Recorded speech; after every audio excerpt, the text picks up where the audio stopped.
Hey everybody, John O'Connor here again. And today, I want to know how your character deals with shit. They start smoking. They pop some pills. Do they enjoy just a strong glass of tea? Or do they turn to some of the oldest ways of dealing with shit? The power of their deity and the power of their distiller. Good Kentucky bourbon here. I'm not going to say what kind of bird it is, but it's wild. So, today, let's talk about coping mechanisms. What's a coping mechanism, you ask? A coping mechanism, the adaptation to environment stress that is based on conscious and unconscious choice, that in some form or another gives the person psychological comfort. That's a coping mechanism. So, any good campaign that's been going for a while shouldn't always be filled with successes. Success after success after success just makes the next one and the next one more and more hollow. How do you make success meaningful? You throw in failure. What comes with failure? Realism. And when reality sinks, how does your character get around this? What do they do to make themselves feel better? In the case of the paladin or the cleric, yes, it's tradition. I'm going to go read my books to make me feel better and go pray to my god. When you're the fighter, the ranger, the rogue, the wizard, anything else, you get to have the fun of going, oh, I'm going to go enjoy a vice. But different characters enjoy different things. So never try to box your character into some kind of stereotype unless that's what you want. With the idea of my fallen paladin, part of his personality is that he's a caffeine fiend. If he doesn't get his cup of tea in the morning, he gets bitchy. So I mean, that's something that makes him him. I'm going to do a little name dropping here. Carly, who played Vitani, who was the sheltered half-nymph. When she got in the real world, she didn't know how to deal with things. So, you know, when the opportunity was given to her, she hit the bottle once or twice. You know, something just to dull her emotions enough to make her just get through the day.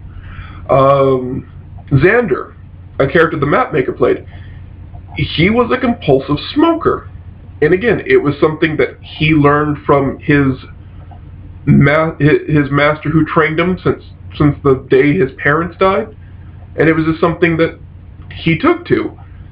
So, different characters enjoy different vices, and a lot of these vices can be tweaked around to be their coping mechanisms. They don't always have to be. You know, if your vice is gambling, sometimes you don't do that to make yourself feel better. Sometimes you just contemplate. Sometimes maybe you do go to a church and pray.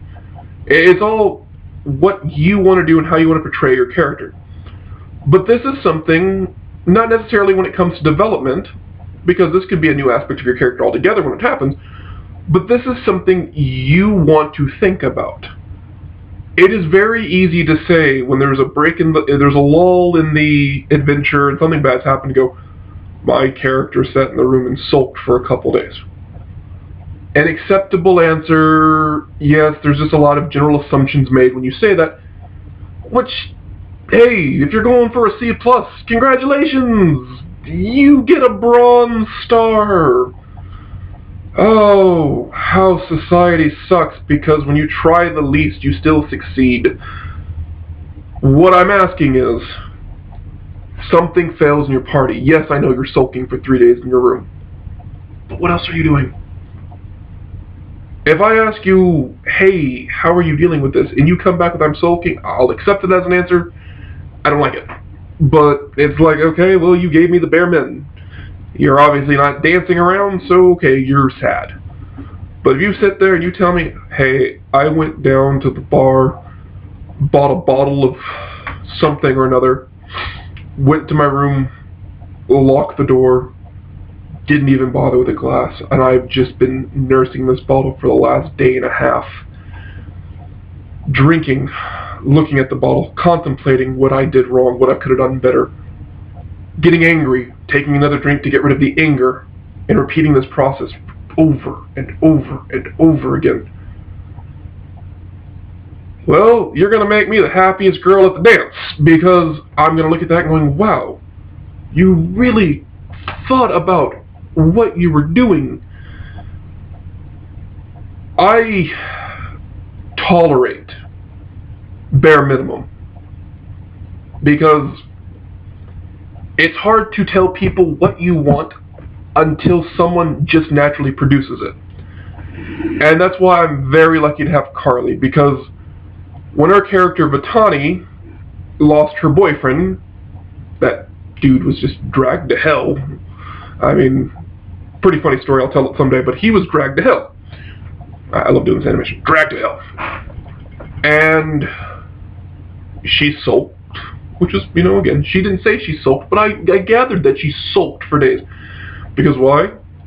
She locked herself in his room, laid in his bed, to just smell him, to have the essence that he was still there. She rummaged through his bags and found his alcohol.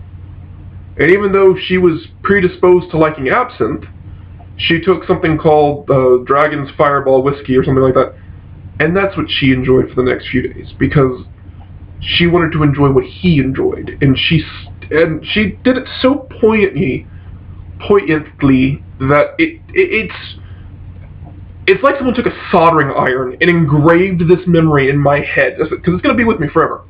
And I probably lost some brain cells that I could have used for something else in the process. She said one of the most poignant lines I've ever heard. Vitani sleeps in the room until she starts to smell herself on his sheets. Then she takes the bottle of whiskey and goes to her room. And there was that, again, just that moment of quiet in the room. And I asked, because I had to know, I asked, why is that the point when she stops sleeping in his room? And she answered with something really, really, really mind-blowing. Because she knows that if she keeps doing this, she's going to lose part of him. But every morning she can wake up, open his door, and still get that small whiff.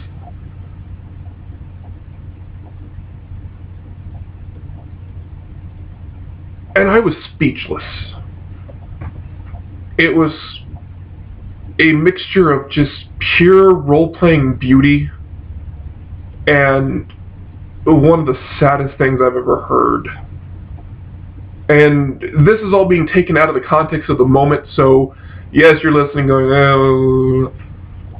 But when you're in the third hour of a 4.5-hour campaign night, or session, and someone gives you that explanation of what they're doing, it really drags you in and makes you care more about what's going on.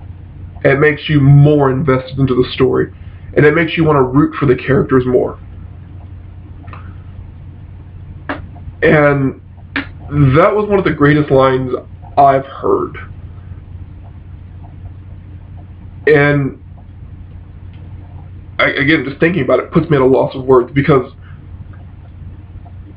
Carly, and I'm sorry if I'm getting too personal with you, Carly, but I'm going to tell a little bit about her.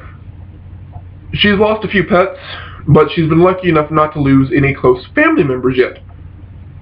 So it was completely amazing to see somebody who does not have a true reference point of what it means to lose telling me something so right on the dot that it left me speechless. The guy who's lost his dad, and you know, and I'm like, whoa. Well, shit, you just stabbed me right in the feels. So, I had to ask her. I don't even remember the answer. I asked her, what was your point of reference when you were, saying this? And I was just so taken aback. I don't even remember her response. But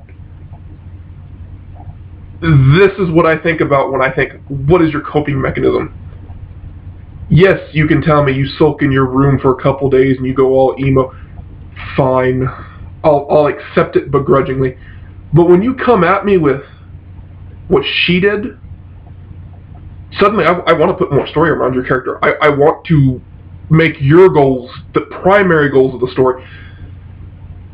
And when everybody, if you're lucky enough to get everybody doing that, suddenly as the DM, you want to keep writing for each and every single person sitting at your table.